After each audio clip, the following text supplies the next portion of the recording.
Hello বন্ধুরা, আমি হলাম রুদ্র। আজ আমি আপনাদেরকে একটা ধারণা দিচ্ছি বন্ধুরা।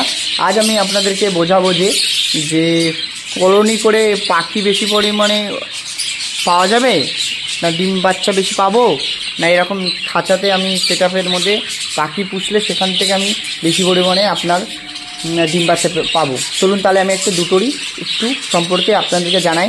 দেখুন বন্ধুরা, আমি প্রথমত কিন্তু এরকম কলোনি মতনই করেছিলাম। এখানে কিন্তু এরকম খাঁচা কিছু ছিল না। আমি এর প্রধান কারণ এটা কেন করেছি জানেন? কারণ কলোনিতে দেখুন, এই যে একটা হাঁড়িতে যখন ফিমেলটা ডিম দেবে, ডিম থেকে যখন বাচ্চা তুলবে, তখন ফিমেলটা কিন্তু ডিমেই তাওয়া দেবে। বাচ্চাদের ডিম থেকে তাওয়া দেওয়ার যে বাচ্চাগুলো উঠবে, সে বাচ্চাদের কিন্তু খাওয়াবে, ঠিক আছে? ও কিন্তু ওখান থেকে উড়ে এসে যে খাবার রাখা থাকে নিচেই, ওই যে খাবার আছে ওখানে কিন্তু যাবে না খেতে। ও কিন্তু এখানে ছাড়বে, কারণ ওর বাচ্চা এখানে আছে, অন্য পাখি এসে বাচ্চাগুলোকে মেরেও দিতে পারে।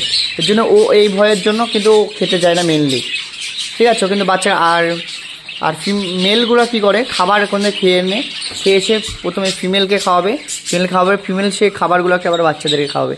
কিন্তু এভাবে কি হয়, পাখির চেহারা কিন্তু খারাপ হয়ে যায়, তাহলে ডিম থেকে বাচ্চা কম তোলে, কারণটা ওরা খাওয়াতে পারবে না বলে। কিন্তু আপনারা যদি একটা এরকম, আপনাদেরকে দেখাচ্ছি, দেখুন এই পাশে বাচ্চা তুলেছে, দেখুন আপনারা যদি এরকম একটা খাঁচার মধ্যে একটা পেয়ার রাখেন, দেখুন বন্ধুরা আপনাদেরকে দেখাচ্ছি, দেখুন কত সুন্দর সুন্দর।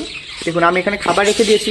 এখান থেকে কী হবে, এখানে অন্য পাখিও আসতে পারবে না। এখানে ফিমেলটাও মাঝে সাঝে নেমে এখানে কিন্তু এই যে আমি খাবার দিয়েছি, খাবার খাই।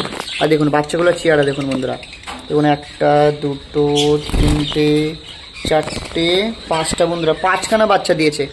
সুস্থ স্বাভাবিক সবল কত সুন্দর বাচ্চা দেখতে পেয়েছেন। তাহলে কিন্তু এরকম খাঁচাতে করলে কিন্তু আপনারা বেশি পরিমাণে বাচ্চা পাবেন, সেল বেশি হবে, আপনার পয়সাটাও রোজগার বেশি হবে। কিন্তু এই কলোনি করলে কিন্তু আপনাদের বলেছি আমি প্রথমে এরকমই কলোনি করেছিলাম, কিন্তু কলোনিতে কিন্তু আমি বাচ্চা বেশি পরিমাণে পাচ্ছি না। খাঁচার সিস্টেমে কিন্তু খাঁচার ভিতরে দেখুন যে কটা হাঁড়ি দিয়েছে, প্রত্যেকটা হাঁড়িতে কিন্তু পাখিরা আছে, 4টে 5টা করে বাচ্চা দেয়।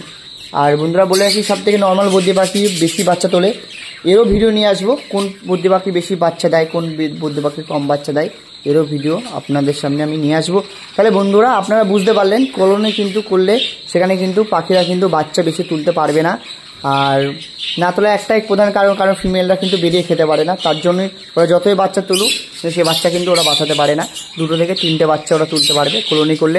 আর আপনারা যদি এরকম পাখি খাঁচাই মধ্যে সেট করে পাখি পোষেন, তাহলে পাখি প্রতিপালন করেন, তাই সেক্ষেত্রে কিন্তু আপনার বেশি পরিমাণে বাচ্চা আপনারা পাবেন, আপনাদের যে লাভের অংশটা বেশি হবে।